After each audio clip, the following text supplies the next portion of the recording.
tadi kalau Mas Fahmi udah nyeritain tantangan-tantangan yang dihadapinya nih ketika beliau berhadapan dengan para orang tua, dengan guru di sekolah misalnya gitu ya. Nah, dari itu semua kira-kira teman-teman kenapa sih kemampuan untuk berbicara yang berdampak ini penting banget bagi kita? Ada yang mau kasih sarannya nggak? Atau ngasih pendapatnya, terutama terkait dengan profesi mungkin atau aktivitas sehari-hari yang kalau seandainya teman-teman punya kemampuan itu, kira-kira itu akan memberikan suatu hal yang lebih dari diri teman-teman atau profesi teman-teman, kira-kira gitu. Kenapa sih penting bagi kita punya kemampuan untuk berbicara yang berdampak? Saya penasaran nih sama Mas Rizky nih, boleh dong kasih pendapatnya nih? Ya, Oke, Coach. ya Kalau silakan.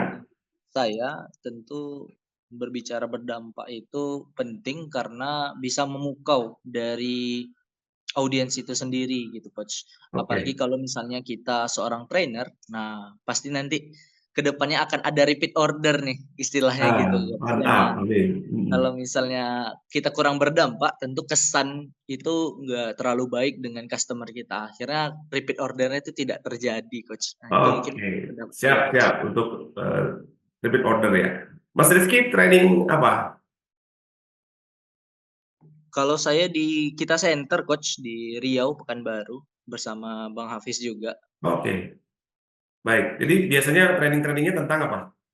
Kalau trainingnya tentang public speaking, tapi kalau saya ini masih junior trainer ya, Coach. Jadi saya sering ngisi di mahasiswa, kebetulan latar belakang saya juga organisasi seperti BEM. Jadi saya biasanya ngisi terkait leadership dan Oh, keorganisasian, Coach. siap, siap, siap. Oke, mantap. Keren, Mas Rizky. Mudah-mudahan nanti bisa kolaborasi kita ya. Oke, Kak Eka masih bisa join ke kita untuk open mic walaupun mungkin tidak open kamera, boleh kasih pendapatnya? Kenapa sih penting bagi kita untuk bisa punya kemampuan komunikasi yang berdampak? Bisakah join? Iya Kang, maaf Bang. Silakan, silakan. Supaya berdampak gitu ya maksudnya ya. Kenapa penting nih kita punya kemampuan komunikasi yang berdampak nih menurut Mbak Eka? Ya, menurut saya sih kita kan punya sebuah ide, sebuah apa ya, mungkin sebuah karya gitu yang ingin Ya, kita share atau ilmu yang ingin kita bagikan kepada orang lain. Eh, nah supaya ilmu itu bisa diterima dengan baik, dipahami dengan baik oleh orang lain itu, maka itu harus ada apa ya? Ada mungkin tekniknya, ada mungkin cara-caranya sehingga itu mempunyai dampak bagi si pendengar. Gitu sih buat saya. siap, Itu siap, Kodri. siap. Kalau sehari-hari apa yang disampaikan ke audiens nih atau ke siapapun yang Mbak Eka temui biasanya? Saya sih lebih banyak sebagai coach ya, Bang. Oke, Jadi tetap komunikasi itu penting ya, walaupun one on one ataupun dengan lingkup yang kecil gitu ya. oke, Nah itu juga harus berdampak ya kalau kita sebagai coach siap. berbicara berkomunikasi dengan coachee kita gitu. Nah itu penting juga.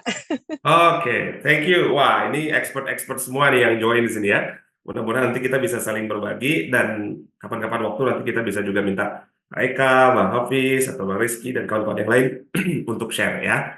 Baik, terima kasih. Baik, nah teman-teman izin saya untuk sharing lagi di slide-nya supaya nanti bisa mempermudah teman-teman untuk sama-sama nanti kita diskusi bareng ya. Ini nggak banyak slide-nya, slide-nya hanya beberapa poin aja. Tapi kalau nanti dari yang disampaikan oleh teman-teman tadi, Mas Rizky, Mbak Eka, gitu ya. Kenapa ini penting banget sih bagi kita untuk punya kemampuan berbicara yang berdampak? Pertama tadi nih, pastinya akan membuka peluang karir dan bisnis kita jadi semakin bagus tuh. Kayak kata Mas Rizky tadi kan, bisa repeat order gitu ya. Dengan kemampuan kita meyakinkan orang, terus apa yang kita sampaikan itu betul-betul dirasakan dampaknya, manfaatnya bagi klien-klien kita, peluang untuk supaya mereka order lagi ke kita, bisnis kita semakin bertumbuh, karir kita semakin meningkat, itu besar banget dipengaruhi oleh kemampuan kita berbicara, ya. Dan kemudian juga pastinya tadi kemampuan komunikasinya otomatis meningkat antara coach dengan coachingnya, antara guru dengan wali muridnya, dengan siswanya, gitu ya. Karena kemampuan berbicara kita itu semakin punya impact yang besar, otomatis ya seluruh aspek di dalam komunikasi kita juga akan bisa sangat semakin efektif lagi gitu. Kemudian juga pastinya kredibilitas kita meningkat. Orang akan semakin percaya bahwa kita adalah coach yang memang betul-betul bisa bantu mereka untuk bertumbuh. Orang juga akan semakin percaya bahwa kalau saya belajar sama trainer itu, ya skill saya akan meningkat gitu. Oh, kalau anak saya titipkan sama guru yang di sana atau sekolah yang di sana, ini pasti mereka akan bisa tumbuh jadi anak-anak yang soleh, anak-anak yang pinter gitu ya, anak-anak yang hebat. Dan itu semua bisa dirasakan oleh audiens kita, siapapun itu, ketika mereka betul-betul ngerasain dampak yang nyata dari apa yang kita sampaikan. Nah, itulah kenapa penting banget kita punya kemampuan untuk berbicara yang impactful. Ya. Nah, lalu tentunya kalau setiap kita berada di suatu komunitas, di suatu tempat, setiap kita itu adalah pemimpin ya. Maka orang-orang yang punya kualitas kepemimpinan yang bagus, yang kuat, itu biasanya kemampuan berbicaranya juga sangat kuat gitu. Ya, ini adalah beberapa poin dari manfaat ataupun hal penting yang kita bisa dapatkan ketika kita punya kemampuan berbicara yang berdampak. Nah, teman-teman, kita langsung aja ke beberapa hal poin penting yang kita harus persiapkan supaya kita betul-betul punya kemampuan atau kualitas bicara kita itu punya impact bagi orang-orang yang mendengarkan atau bagi audiens kita. Nah, ini adalah step-stepnya, bukan stepnya, tapi hal yang kita perlu lakukan. Nah, seringkali kita mengabaikan langkah awal ini, kita mengabaikan poin pertama ini, yaitu persiapan yang mendalam. Mungkin karena kita udah terlalu sering bicara, atau mungkin kita udah pengalaman gitu, atau mungkin materi yang kita sampaikan itu kita udah hafal mati gitu. Ini udah sering banget disampaikan, jadi nggak perlu lagi persiapan, nggak perlu lagi melakukan hal-hal yang kita perlu rencanakan karena toh saya udah sering. Nah, hal ini yang membuat kita jadi semakin kita sering bicara tanpa kita melakukan persiapan, justru kualitasnya akan semakin berkurang. Dampaknya akan semakin berkurang karena kita nggak pernah melakukan deliberate practice. Kita nggak melakukan latihan-latihan yang membuat kita terus bisa memperbaiki setiap momen ketika kita berbicara. Ya, teman-teman, saya sering ketemu dengan trainer-trainer senior, public speaker senior, orang-orang yang udah malang melintang di dunia public speaking, mereka udah bicara di mana-mana. Itu setiap mau tampil, itu tetap melakukan persiapan. Tetap mereka harus tahu nih siapa sih audiensnya, mereka harus tahu nih berapa banyak orang yang hadir, mereka tahu latar belakang audiensnya itu seperti apa, kemudian tujuan atau targetnya dari pertemuan ini kira-kira apa. Baik itu berbicaranya sebagai seorang public speaker yang berhadapan dengan banyak orang, maupun mungkin one on one, ya, karena kita juga bisa gunakan nanti teknik ini ketika kita berbicara one on one. Atau ketika kita berbicara dalam grup kecil, mungkin di presentasi di perusahaan, atau ketika kita berdiskusi, atau ketika kita mungkin melakukan proses brainstorming, atau apapun itu yang kemampuan kita untuk meyakinkan orang itu diperlukan. Ya, jadi fase di awal ini, persiapan yang mendalam ini menjadi penting. Dan saya mengatakan di sini adalah persiapan yang mendalam. Jadi persiapannya bukan sekedar persiapan. Ya, kalau yang kami lakukan di Kata Daya, di Quanta, saya pribadi, setiap kita diminta oleh klien kita untuk membawakan sebuah pelatihan atau membawakan sebuah kegiatan tertentu gitu. Walaupun kadang-kadang permintaannya sama gitu, atau mungkin kadang-kadang materi yang dibawakan sama, tapi kita selalu melakukan persiapan ini dengan betul-betul matang gitu. Yang pertama kita lakukan adalah kita tahu betul siapa sih orang yang nanti akan menjadi audiensnya kita. Kita harus gali itu. Bukan hanya sekedar tahu, oh mereka posisinya ini, jabatannya ini, jumlahnya sekian, enggak. Bahkan kalau sangat diperlukan itu kita bisa lakukan wawancara sebelumnya, kita bisa langsung turun ke lapangan, kita mungkin bisa berkenalan dengan 1-2 orang yang nantinya akan hadir, kita bisa gali dari mereka insight-nya kira-kira apa sebenarnya mereka butuhkan, kendala yang mereka dapatkan di lapangan ketika melakukan sesuatu yang nantinya itu akan kita berikan solusinya. Ini menjadi penting. Memahami audiens itu penting banget. Terus gimana kalau seandainya kita nggak bisa lakukan itu secara langsung, gitu ya?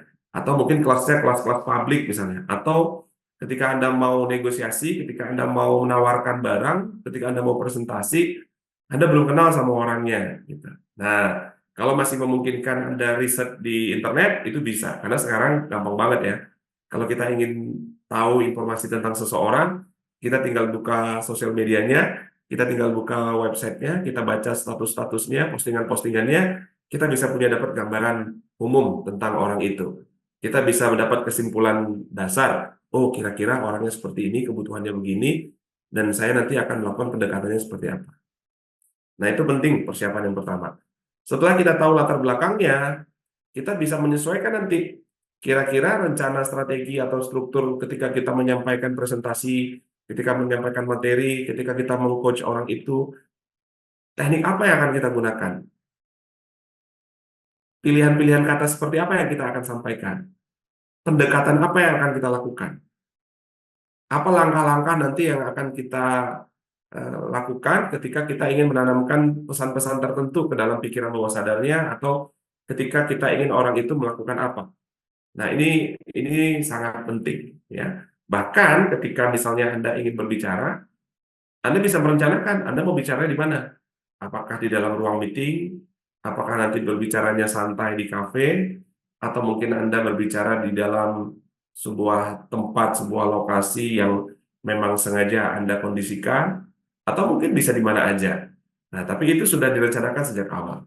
Ya, siapa yang akan menemani Anda, kemudian kira-kira alat bantu apa yang diperlukan, apakah ada sound systemnya, apakah ada proyektornya, ataukah mungkin cukup dengan kertas catatan saja, atau mungkin ada perlu alat peraga yang itu bisa meyakinkan mereka. Gitu. Nah, ini bagian dari persiapan yang mendalam.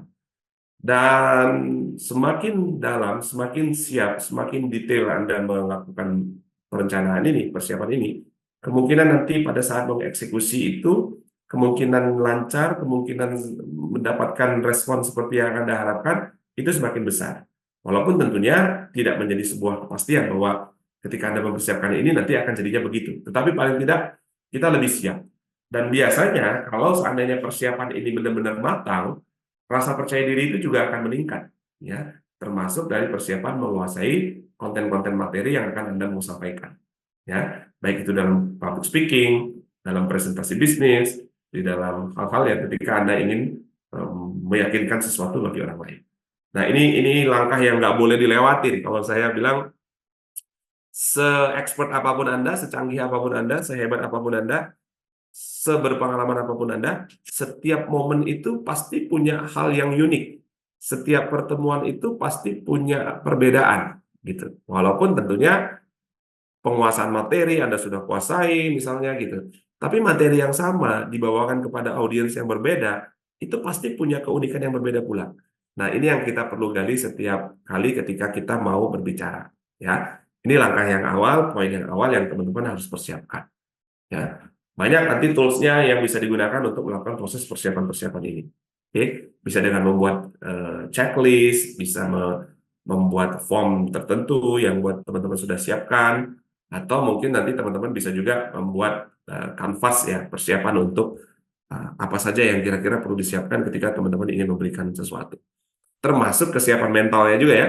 Kadang-kadang kita berhadapan dengan orang yang mungkin status ekonomi, sosialnya, jabatannya mungkin lebih tinggi daripada kita. Ya, kadang-kadang kita bisa grogi, bisa minder, bisa nggak percaya diri, gitu. Nah, ini perlu juga dipersiapkan. Oke. Nah, ini yang kita lakukan pertama kali. Nah, kemudian tadi ketika kita mengalami rasa cemas, rasa nggak percaya diri, rasa minder, atau mungkin merasa nggak siap, gitu ya. Apa yang perlu kita lakukan, teman? Tentunya banyak banget yang bisa kita lakukan. Apalagi teman-teman udah punya pengalaman masing-masing, sering berhadapan dalam situasi-situasi yang mungkin sulit, dalam situasi-situasi yang menantang, dalam situasi-situasi yang mungkin tidak terduga, yang nggak sesuai dengan rencana gitu ya. Nah, yang pasti ketika kita berhadapan dalam kondisi-kondisi seperti itu, kemampuan kita untuk mengendalikan diri kita, kemampuan kita untuk mengendalikan emosi kita, mood kita, itu menjadi sangat penting.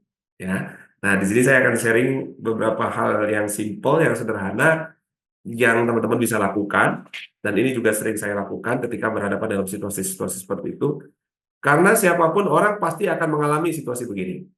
Mau itu dia udah keren, udah hebat, udah pengalaman, jam terbangnya tinggi, kadang-kadang bisa jadi muncul seperti itu.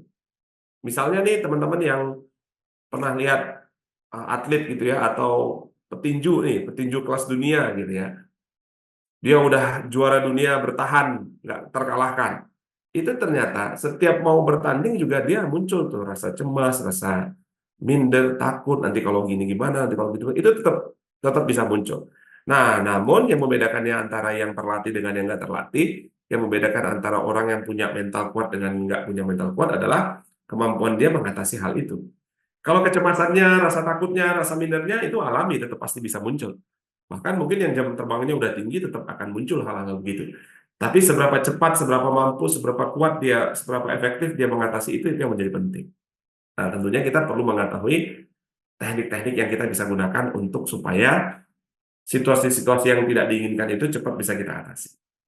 Nah, di sini ada beberapa hal yang bisa teman-teman lakukan, yang ini juga sering saya lakukan. Yang pertama adalah teknik nafasnya, dan mengubah pola pikir yang negatif tadi, yang nanti takutnya begini gimana, nanti kalau begitu gimana. Nah, yang paling gampang itu nafas. Ya. Kenapa nafas? Karena ketika kita menarik nafas, itu kita menarik oksigen masuk ke dalam tubuh kita. Nah, oksigen tadi ditangkap oleh darah, kemudian dikirimkan, dialirkan ke seluruh bagian tubuh kita. Ya, terutama di kepala kita, di otak kita, gitu ya. Yang membuat akhirnya pikiran kita jadi lebih jernih, perasaan kita jadi lebih tenang, lebih nyaman, ya. Akhirnya bisa berpikir jadi lebih mudah, lebih lancar. Nah, itu kenapa kita perlu mengatur nafas ketika kita berbicara. Kalau kita lagi panik, kalau kita lagi bingung, itu biasanya nafasnya jadi cepat. Nafasnya jadi pendek-pendek, nafasnya jadi tersengal-sengal gitu ya. Itu buat kita jadi lebih capek, buat kita jadi nggak fokus, buat kita jadi akhirnya blank gitu. Nah, kesadaran atas nafas itu menjadi penting. Artinya kita bisa mengendalikan kecemasan tadi, perasaan tadi bingung tadi, blank tadi itu dengan mengendalikan nafasnya. Dengan kita bisa mengolah nafas tadi, akhirnya kita bisa memberikan asupan kepada tubuh kita oksigen yang cukup, yang akhirnya nanti dipompa oleh jantungnya, darah tadi ya, yang sudah menangkap oksigen tadi itu untuk dikirimkan ke seluruh tubuhnya, yang membuat tubuh kita jadinya terpenuhi dengan oksigennya, sehingga membuat kita jadi lebih mudah untuk berpikir ya. Nah, bagaimana kita melatih nafasnya?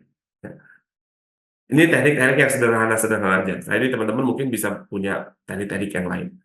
Yang pertama, kita bisa sebelum memulai bicara, sebelum kita datang ke sebuah pertemuan, sebelum kita bertemu dengan orang, ya, atau bahkan ketika ternyata blank di tengah jalan, gitu ya, pas lagi ngomong tiba-tiba bingung gitu, nggak perlu panik, jeda sebentar, tarik nafas pelan. Tarik nafasnya melalui hidung, dan kita menggunakan nafasnya nafas perut gitu ya. Artinya pada saat menarik nafas, itu perutnya yang membesar, bukan dadanya yang naik, tapi perutnya yang membesar. Nah, seperti itu. Tarik nafas, mungkin beberapa hitungan, bisa 3 hitungan, bisa 4 hitungan, senyamannya teman-teman. Tarik nafas pelan, sambil perutnya ini dibesarkan gitu ya. Kemudian ditahan sebentar, ditekan sebentar, buang nafasnya. Boleh melalui mulut, boleh juga melalui hidung lagi. Gitu. Nah, teman-teman bisa sambil kombinasikan antara teknik bernafas ini dengan teknik visualisasinya. Ya, jadi mengubah visualisasi, mengubah pola pikir yang ada gambaran dalam pikirannya dari yang negatif menjadi yang positif. Dari yang tadi kebayang nih, misalnya, waduh ternyata pimpinan ada di depan nih, nanti kalau saya salah ngomong bakal gawat nih nanti. Atau misalnya tiba-tiba, wah ada orang-orang tertentu yang membuat Anda menjadi minder gitu ya. Atau nanti kalau saya salah ngomong, kalau nanti ternyata yang saya sampaikan ini nggak sesuai, ini gimana ya? Seluruh bayangan-bayangan negatif itu, ketakutan-ketakutan negatif itu, ya, imajinasi-imajinasi negatif itu, Anda ubah nanti menjadi sesuatu yang Anda inginkan. Apa yang Anda inginkan? Ketika misalnya ada orang yang jabatannya lebih tinggi daripada Anda. Ada orang yang mungkin ilmunya, pengalamannya, pengetahuannya lebih luas daripada Anda, yang membuat Anda grogi. Nah, Anda pengennya misalnya, wah, mumpung nih si bos ada di depan, saya bisa memberikan yang terbaik, sehingga nanti si bos bisa menilai saya bahwa performa saya juga bagus, dan itu menunjang karir saya. Atau Anda bisa juga bayangkan bahwa presentasi Anda lancar, audiens Anda terkesima, audiens Anda senang dan dapatkan manfaat daripada apa yang Anda sampaikan. Nah, imajinasi positif itu dibangun. Pada saat menarik nafas, bayangkan, rasakan Anda menarik semua hal positif, semua energi positif, semua hal-hal baik yang ada di lingkungan Anda, ada di luar diri Anda, itu masuk dalam diri Anda. Seluruh kecerdasan, seluruh informasi, semua hal yang menyenangkan masuk dalam diri Anda. Oke, kemudian pada saat Anda menahan sebentar tadi, sepersekian detik atau 1, 2, 3 detik Anda tahan, Anda berikan kesempatan kepada semua hal positif tadi itu mengalir ke seluruh tubuh Anda. Seiring dengan aliran darah tadi, peredaran darah tadi, oksigen tadi, ya, mengalir ke seluruh tubuh, dan ketika Anda membuang nafas, Anda bayangkan, rasakan, ketakutan-ketakutan yang tadinya Anda alami, kecemasan yang Anda rasakan, itu keluar seiring dengan nafas yang Anda hembuskan tadi, seiring dengan karbon dioksida yang Anda keluarkan dari tubuh Anda. Nah, ini kelihatannya kok gitu doang gitu, tapi ini risetnya udah buktikan banyak banget. Teman-teman silakan nanti praktekkan, kalau mungkin juga mau dicari di internet juga banyak sekali yang mengatakan tentang efektifnya kita berlatih mengolah nafas ini. Ini bisa dilakukan di mana aja, bisa pada saat teman-teman berbicara, atau sebelumnya, atau bahkan mungkin ketika beberapa saat sebelum teman-teman akan tampil atau akan ada bicara. Tarik nafas, buang nafas, langsung masuk, sapa audiensnya. Boleh kayak gitu. Atau ketika nanti lagi dalam keadaan Anda tiba-tiba blank gitu ya, tanpa harus terlihat panik, Anda bisa jeda sejenak, tarik nafas, buang. Kalau udah terlatih itu bisa dilakukan dengan sangat mudah, sangat cepat sekali untuk teman-teman bisa lakukan. Ya. Nah, ini adalah cara yang teman-teman bisa lakukan dengan nafas. Nah, yang kedua, teman-teman juga bisa mengelola stres tadi, ketegangan tadi itu, ya, sebelum berbicara. Nah, kadang-kadang kan kita kalau mau ngomong tuh nervous. Nervous itu otot-otot kita jadi tegang. Teman-teman tahu nggak kenapa para petinju itu, ya, sebelum dia bertanding itu dia lakukan shadow boxing gitu ya, gerak-gerak gitu. Ya. Selain dia untuk memanaskan tubuhnya supaya aliran darahnya terus lancar, sebenarnya itu tuh menutupi grogi gitu. Ya. Kalau dia nggak bergerak itu akan kelihatan gemeteran. Nah, makanya dia bergerak. Nah, gerak ini sebenarnya membuat ritme tubuh kita itu jadi lebih lebih apa? Lebih lancar gitu ya. Sehingga seluruh aliran-aliran darahnya itu jadi lebih lancar lagi.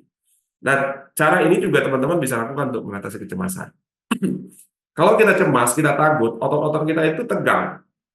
Nah, cara untuk merilekskannya gimana? Maka ketegangannya itu teman-teman bisa amplify sampai ke puncaknya. Kalau tadi kita nggak terasa nih kan ototnya, lehernya, bahunya, tubuhnya itu kencang semuanya, ototnya tegang. Nah, supaya rileks justru ditegangin lagi.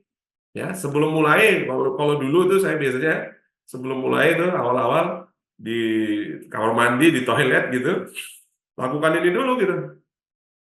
Kepalkan tangannya, tegangkan seluruh tubuhnya, otot-ototnya, tangannya, otot-otot besarnya, dada, paha, perut, semua dikejangkan begitu. Sambil tarik nafas, tegangkan semuanya, sambil teman-teman tadi lakukan visualisasinya itu, bayangkan seluruh ketakutannya, kecemasannya, rasa groginya itu Anda tarik semuanya. Sampai mungkin tubuhnya itu bergetar gitu.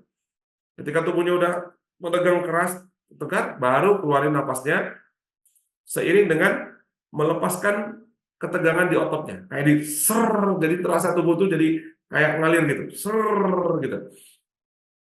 Pada saat keluarnya itu Anda merasakan semua kecemasannya, ketakutannya, ketegangannya, groginya keluar. Habis itu langsung gerak, jalan masuk ke dalam ruangan, atau ketika Anda boleh langsung tampil, itu jadi akan lebih ringan, jadi lebih enjoy. Ya, ini tips sederhana, teknik sederhana yang bisa teman-teman lakukan kapan aja, di mana aja untuk mengatasi kecemasan. Baik itu ketika menghadapi coaching-nya, menghadapi trainee-nya, ketika bertemu dengan atasannya untuk presentasi, atau mungkin ketemu masyarakat, orang tua, murid, dan lain-lain. Teman-teman bisa lakukan itu kalau seandainya teman-teman mendapatkan kondisi situasi di mana teman-teman merasakan kecemasan yang berlebihan. Ya, baik. Setelah itu teman-teman bisa atasi, ya. Juga penting bagi kita untuk punya kemampuan bagaimana kita bisa membangun hubungan dengan audiens. Nah, ketika kita menyampaikan sesuatu, misalnya data, fakta, atau ketika menyampaikan laporan, atau ketika kita ingin orang untuk melakukan apa yang kita inginkan, atau ketika kita memberikan masukan, saran, atau pertanyaan kepada orang, sebelum kita lakukan itu semuanya, penting sekali kita bangun hubungan dengan mereka. Supaya apa? Supaya mereka trust sama kita. Supaya mereka mau berbisnis dengan kita. Supaya mereka mau ngikutin kita. Daniel Kahneman tuh selalu bilang tuh begitu ya. Orang itu hanya mau berbisnis dengan orang yang dia suka dan dia percaya. Nah, makanya penting banget bagi kita untuk membangun trust, membangun kesukaan dari orang itu kepada kita, ya, sehingga mereka lebih terbuka dengan kita. Banyak cara yang teman-teman bisa lakukan, bisa dengan storytelling, bisa dengan humor, ya, menyampaikan sesuatu yang membuat mereka tertawa, atau juga kita bisa dengan berempati dengan mereka. Ya, sebelum kita mulai, kita sadari dulu bahwa audiens kita itu atau orang yang kita ajak bicara itu adalah orang yang unik, yang dia tentunya punya kelebihan, dan mungkin juga kita bisa belajar dari dia, dan kita juga bisa menyelami dirinya. Ya, kita bisa merasakan apa yang dirasakannya, sehingga kita tahu sebenarnya apa sih yang dia mau. Nah, dari situ nanti baru kita masukkan pesan-pesan itu sesuai dengan karakteristik orang-orang yang berbeda-beda. Maka di sini kita penting memahami tentang bagaimana sih kondisi cara berpikirnya dia. Kalau teman-teman yang belajar NLP itu mungkin tahu dengan meta programnya seperti apa. Kalau teman-teman yang mungkin belajar mesin kecerdasan di Stevie, mungkin teman-teman bisa tahu nih mesin kecerdasannya apa. Kalau teman-teman mungkin yang belajar DISC, teman-teman bisa tahu nih karakternya apakah dia dominan kah, influence kah, atau yang lain-lain. Itu penting banget dipelajari. Kalau di NLP, teman-teman bisa belajar juga modalitasnya apa, apakah teman-teman bisa melihat orang ini dominannya visual kah, auditory kah, kinestetik kah. Yang paling penting adalah kita sadar betul bahwa setiap orang itu punya keunikannya sendiri-sendiri. Dan kita melihat orang itu, ya, bahwa kebenaran itu bagi mereka adalah apa yang ada dalam pikirannya, persepsinya, asumsinya, itu kebenaran bagi mereka. Sehingga kalau kita bisa memahami asumsinya mereka, kita bisa memahami persepsinya mereka, kita menggunakan cara berpikirnya mereka untuk mempengaruhi pikirannya. Ya, nah maka yang kita lakukan adalah menyesuaikan dulu pertama kali. Kita bangun dulu keakraban dengan membangun kesamaan. Kita pacing dulu. Kita ikuti dulu cara berpikirnya dia. Kita sesuaikan dulu dengan gaya bicaranya, gaya pemahamannya, ya bagian otak mananya yang bekerja, sehingga apa yang kita sampaikan itu sesuai dengan cara berpikirnya mereka. Lalu dari situ kita giring mereka untuk mengikuti cara berpikirnya kita. Jangan pertama-tama ketika baru ketemu, melakukan satu sesi pertama, langsung kita mau paksakan apa yang kita maksud kepada mereka. Mereka akan menolak. Bahkan ketika yang kita sampaikan benar sekalipun, orang cenderung nggak akan mudah untuk menerima ketika sesuatu yang disampaikan itu sangat berbeda dengan apa yang sudah ada di dalam kepalanya. Nah, ini penting banget buat kita untuk memahami audiensnya. Ya, di pertemuan-pertemuan aku bicara sebelumnya kita udah bahas beberapa hal tentang yang tadi udah sebutin, bagaimana cara membangun hubungan baik dengan audiens itu. Mungkin nanti di kegiatan aku bicara berikutnya kita bisa belajar lebih detail lagi. Dan insya Allah nanti di bulan Mei ini kita ada short course 3 hari. Ya, di hari pertama kita ngomongin tentang spesifik untuk bagaimana membangun connection, membangun relation dengan orang sehingga orang itu bisa cepat akrab dengan kita. Kemudian nanti di hari keduanya kita bahas tentang bagaimana kita bisa menyusun sebuah pola-pola kalimat, pola-pola presentasi yang bisa mudah dipahami. Dan di hari yang ketiga nanti terakhir kita akan belajar tentang bagaimana pola-pola bahasa hipnotik itu bisa kita gunakan di dalam setiap aktivitas kehidupan kita sehari-hari, baik itu di pekerjaan, di bisnis, bahkan di dalam kehidupan pribadi, ya. Nah, jadi penting banget bagi kita untuk sebelum melakukan proses apapun ketika berbicara, bangun dulu hubungannya dengan audiens. Apakah sekedar dengan menyapa atau sekedar mengomentari situasi yang sedang terjadi sekarang, yang dia suka, atau dengan pakaiannya, atau dengan sesuatu yang kita tahu bahwa audiens itu senang dengan pembicaraan itu. Ya, itu bisa dengan mudah untuk membangun hubungan dengan audiens. Ini poin ketiga yang penting kita lakukan supaya apa yang kita sampaikan itu jadi lebih berdampak. Kemudian, ya setelah itu penguasaan tubuh dan suara. Ternyata ketika kita berbicara, bukan hanya sekedar kata-katanya saja yang penting. Ya, tentunya kata-kata itu punya kekuatan, ya. Tapi selain dari kata-kata, susunan kalimat yang kita gunakan, kita juga harus memperhatikan aspek-aspek yang lain, aspek-aspek nonverbal yang lain, seperti gerakan tubuh kita, ekspresi wajah kita, intonasi suara kita, ya. Bahkan posisi-posisi gerak kita, kontak mata kita, itu juga sangat berpengaruh, teman-teman. Nah, ketika misalnya Anda berbicara di dalam panggung, ketika Anda berbicara mungkin di dalam forum yang kecil, ketika Anda berbicaranya sambil duduk, itu menjadi sesuatu yang perlu diperhatikan. Penguasaan terhadap gerakan-gerakan kita ini menjadi penting. Ya, jadi ada economical of movement, jadi gerakan-gerakan yang memang ekonomis, gerakan-gerakan yang itu punya nilai. Ya, jadi gerakannya itu nggak sembarangan. Ya, kapan harus menggerakkan tangannya, kapan harus menggerakkan kakinya, badannya, itu menjadi penting untuk diperhatikan supaya kita bisa memberikan dampak yang maksimal. Ya, kemudian intonasi suara yang membuat orang jadi tertarik dan yakin dengan apa yang kita sampaikan. Saya akan sharing beberapa poin sederhana, tips sederhana yang teman-teman bisa lakukan untuk supaya betul-betul bahasa tubuhnya, suaranya itu bisa menyisipkan, menyelubungkan sebuah pesan ke dalam pikiran bawah sadar seseorang. Kalau di NLP teman-teman mungkin sudah sering belajar namanya ada eh, analog marking. Ya, analog marking itu juga bisa dijadikan sebuah embedded command, sebuah perintah yang terselubung. Gitu. Nah, teman-teman bisa menggunakan gerakan tangan ini untuk memberikan penanda tertentu pada situasi tertentu. Contoh misalnya yang paling gampang. Ketika teman-teman ingin menyampaikan sesuatu yang punya manfaat, punya nilai positif, punya unsur kebaikan di dalamnya, nah teman-teman bisa dengan konsisten menggerakkan tangan kanan misalnya untuk hal-hal yang baik. Sehingga di dalam pikiran audiens itu tertanam, oh berarti ini baik. Karena setiap mengatakan hal-hal baik, teman-teman menggerakkan tangan kanan dan memberikan penanda pada titik tertentu di dalam area space ketika teman-teman berbicara. Sebaliknya, ketika menyampaikan sesuatu yang negatif, segala sesuatu yang buruk, segala sesuatu yang kalau dilakukan itu akan merugikan bisnis, merugikan pendidikan, merugikan keluarga, itu teman-teman menggunakan gerakan tangan kiri di posisi yang konsisten di situ. Otaknya akan merekam, oh berarti itu hal-hal negatif. Ya, di tangan kanan atau di posisi sebelah kanan ini adalah sesuatu yang menguntungkan, sesuatu yang baik, sesuatu yang memang harus dikerjakan. Sementara di tangan kiri adalah kebalikannya.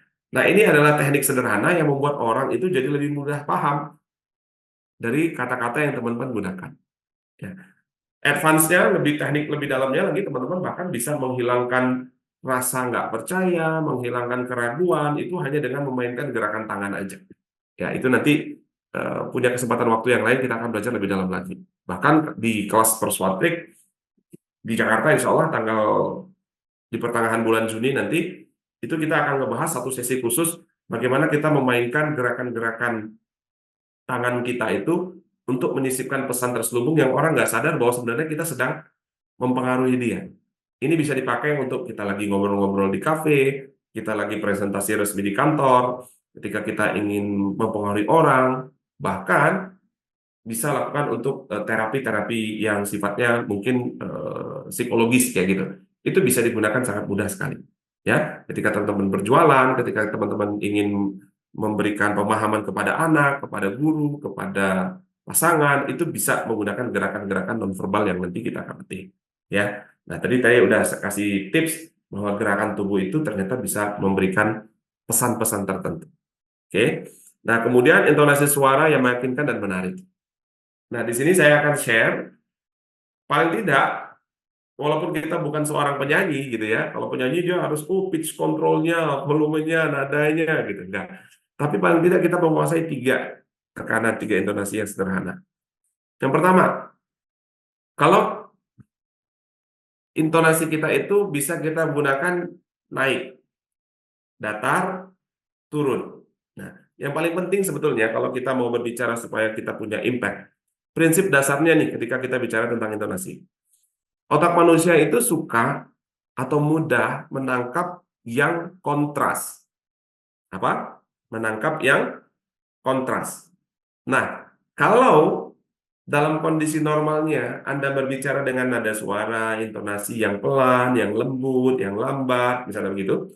Pada saat Anda mau menanamkan sesuatu dalam pikiran seseorang itu, maka Anda harus membuat itu menjadi sebuah hal yang kontras di dalam pikirannya. Ketika tadi biasanya lembut, lambat, slow gitu, tiba-tiba Anda lakukan perubahan dengan menaikkan volumenya, melakukan tekanan di situ, atau tiba-tiba Anda membuat sebuah jeda yang sangat lama di situ, orang akan bertanya, ada apa ini dalam pikirannya? Dan kalimat yang Anda gunakan setelahnya atau pada saat itu langsung nempel, langsung tangkap nih, karena dia berbeda dengan yang lain. Lalu setelah itu Anda kembali lagi ke gaya bicara Anda yang biasa. Nah, ini salah satu hal yang sangat sederhana, tapi impactful dan powerful. Dan ini saya sering banget gunakan, baik ketika saya ngobrol-ngobrol biasa, ketika presentasi, ketika saya ingin meyakinkan seseorang, ini digunakan. Kalau keseharian saya biasanya ngomongnya cepat, gitu kan? Ketika saya ingin menanamkan sebuah hal yang penting, saya jadi lambat, suara saya jadi dalam, kemudian saya kasih jeda sejenak. Lalu habis itu saya ngomong lagi lancar lagi, cepat lagi. Kayak gitu. Atau sebaliknya, ya tadi saya udah sampaikan. Nah, kalau yang biasanya ngomongnya berapi-api gitu, langsung volumenya diturunin. Kalau yang selamanya ini volumenya kecil, langsung dinaikin. Nah, itu penting banget untuk kita bisa nanamkan pesan itu, penting banget. Coach, boleh share contoh penggunaan intonasi suara? Teknikal banget ini soalnya. Oke, Mas Andi, gimana ya? Mau nyampein apa nih? Oh, boleh aja langsung ke TikTok saya atau ke Instagram saya. Saya udah bikinin videonya itu. Kalau yang belum follow, segera follow ya. Videonya yang mana? Cari aja. Supaya nanti videonya ditonton semua. Oke, baik Mas Adi. Jadi, ini penting banget suara. Bahkan kalau teman-teman belajar hipnosis, covert, terutama yang covert conversational hypnosis, Igor Vedovsky, pakar covert hipnosis itu bilang begini, tonality is everything. Tonality is everything. Kalau kita belajar hipnosis gitu ya. Jadi kita memang harus berlatih nih. Kapan saatnya kita bicaranya harus cepat, harus suaranya dalam, harus pelan, harus mengayun. Itu penting banget. Karena orang akan sangat mudah terpengaruh. Dan ini kasih tips yang advance aja ya. Dan tapi saya disclaimer dulu ya. Hati-hati menggunakan teknik ini ya. Karena saya hampir tidak pernah gagal menggunakan ini. Tapi ini powerful banget dan jangan digunakan untuk hal-hal yang nggak benar ya. Jadi teman-teman, ketika kita melakukan proses komunikasi, coba perhatiin deh. Pernah nggak ngelihat orang, atau mungkin bahkan teman-teman melakukannya sendiri dulu, ketika teman-teman merasa dekat, merasa akrab, merasa intim dengan seseorang, ketika teman-teman berbicara dengan orang itu, Anda bicaranya volumenya kuat atau pelan? Saya mau nanya dulu. Mas Adi nih yang nanya nih. Atau siapa nih? Lembut, ya, pelan. Bahkan bisa anehnya gini. Pernah nggak ketemu sama orang yang lagi PDKT atau lagi baru-baru pacaran gitu? Anda di sebelahnya, mereka berdua ngobrol. Anda di sebelahnya, Anda bisa nggak dengar? Pernah nggak kayak gitu ngelihat? Hah? Sering ya? Betul kan? Nah, ini menarik banget nih teman-teman nih. Kok bisa gitu ya? Padahal ini orang kalau biasanya ngomong sehari-hari, wah suaranya kenceng, nyablak sana kemari. Tapi begitu dia ngomong sama orang yang dia sukai, ketika berdua ini bicara, padahal di situ banyak orang, itu nggak ada orang yang dengar kecuali mereka berdua. Bisa gitu? Benar ya? Nah, itu artinya teman-teman, kalau Anda mau omongannya langsung masuk, bisa didengar, bisa diterima dengan orang itu, Anda bisa gunakan cara itu juga. Ya, Anda bisa kan teknik itu juga. Tapi tidak selalu ngomongnya begitu ya. Hanya pada saat pesan-pesan yang memang Anda mau tanamkan kepada pikiran bawah sadar orang yang Anda pengaruhi. Nah, itu bisa. Tapi itu hanya satu teknik dan tidak bisa berlaku untuk semua situasi ya. Hanya situasi-situasi tertentu saja. Tapi itu powerful banget. Kira-kira gitu, Mas Adi ya. Nah, jadi silahkan dilatih. Technical banget memang, tapi ini bisa pelan-pelan kita akan lakukan. Maka penting banget kalau misalnya kita mau nanamkan justru yang semangat, sesuatu yang membuat orang bergairah untuk langsung bergerak, maka intonasinya akan naik tinggi, bahasa tubuhnya juga harus yang sesuatu yang tegas gitu.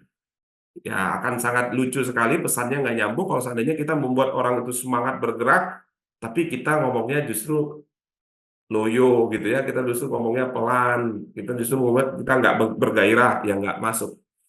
Walaupun tentunya dalam konteks-konteks tertentu ada orang yang memang bisa termotivasi kalau memang dengan kelembutan, ada ya. Tapi itu eh, hanya kasus-kasus tertentu. Ini secara universal. Maka nanti perlu perlu poin yang ketiga tadi, bangun hubungan dengan audiens, menyesuaikan gaya bicara. Jadi kita bicaranya sesuaikan juga dengan audiensnya.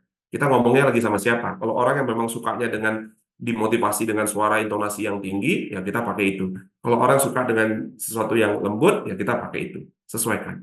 Oke. Nah, jadi bahasa tubuh dan suara ini penting untuk kita bisa betul-betul menanamkan pesan itu masuk dalam pikirannya. Ya. Nah, kemudian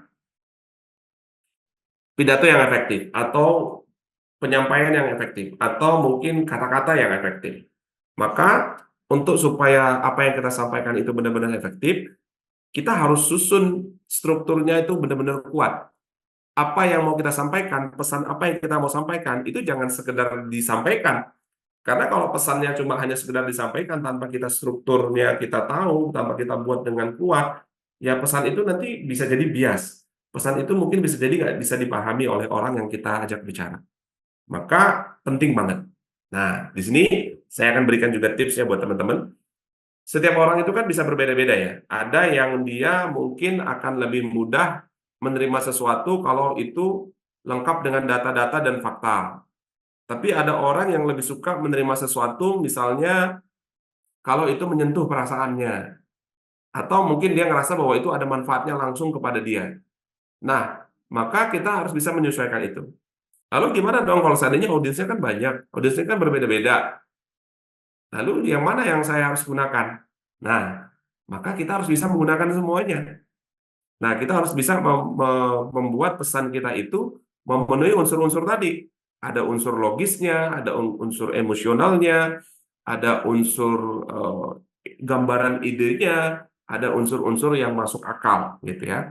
Nah, bagaimana caranya? Kita paham dulu bahwa manusia itu ya di dalam pikirannya itu bisa punya kemampuan yang logis dominan, ada yang emosionalnya dominan, ya kan?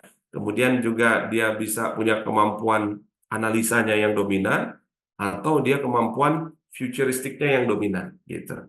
Nah, biasanya agar supaya itu lebih mudah untuk dipahami oleh otak manusia, maka strukturnya itu harus kita rancang dengan sangat sangat hati-hati gitu ya. Nah, pertama teman-teman, kalau teman-teman mau presentasi, mau memberikan training, mau membuat orang akhirnya terpengaruh dengan apa yang Anda sampaikan, maka yang dilakukan pertama kali adalah setup konteks. Biasanya nih akronimnya kita buat Sylvia. Jadi ingat-ingat aja si Sylvia ya. Pertama S-nya itu setup konteks.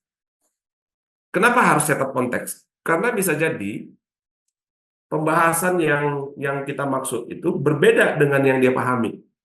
Maka harus di framing dulu bahwa kita bicara ini dalam konteks apa. Itu harus disampaikan di awal. Ya. Dalam konteks bisnis akan berbeda nanti dalam konteks rumah tangga misalnya. Dalam konteks ilmu kesehatan akan berbeda nanti dalam konteks politik. Walaupun mungkin bisa jadi istilah-istilah yang digunakan bisa jadi sama gitu ya. Nah, kalau dia nggak paham atau dia nggak sama persepsinya dengan kita, itu akan bias nanti pemahamannya. Jadi kita sampaikan dulu bahwa kita mau ngomongin ini tentang apa. Kemudian kalau sudah di setup konteksnya, maka mulailah dengan ide. Ide apa yang mau Anda sampaikan?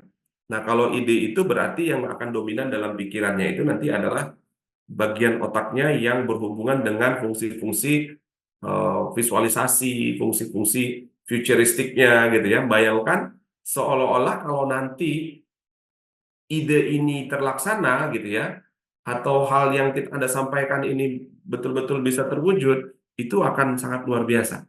Karena kalau ide berarti kan dia belum terjadi gitu ya. Kalau ide itu kan berarti sesuatu yang belum ada. Ya, dia masih dalam bentuk ide. Nah, idenya apa nih? Anda mau sampaikan apa? Anda mau minta apa? Apakah Anda menyampaikan ide kepada orang tua murid? ataukah Anda menyampaikan ide kepada coachee, kepada trainee, kepada mungkin anak Anda, pasangan, atau mitra bisnis Anda. Ide apa yang mau Anda sampaikan? Gagasannya apa? Gitu. Apakah gagasan untuk meningkatkan profit, ataukah mungkin untuk supaya anak ini sholatnya teratur, atau mungkin supaya apapun itu. Sampaikan dulu ide dasarnya. Ya. Apa yang mau Anda sampaikan idenya? Nah, kemudian setelah itu, sampaikan logikanya, logiknya. Alasan logik kenapa ide itu Anda sampaikan. Ya, yang membuat itu menjadi masuk akal. Karena ya orang itu hanya akan mau menerima sesuatu yang menurut mereka itu masuk akal bagi dia. Nah, ini juga untuk memuaskan orang-orang yang bertindak atau mengambil keputusan itu berdasarkan logikanya dia.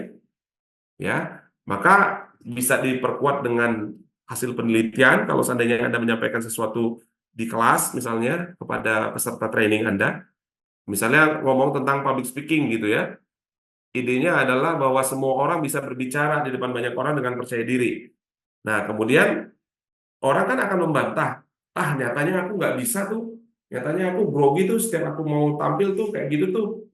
Nah, untuk memperkuat ide Anda tadi itu, ada nggak penelitian-penelitian yang mengatakan seperti itu? Bahwa ternyata orang siapapun sebenarnya bisa kalau dia mau melakukan A, B, C, D.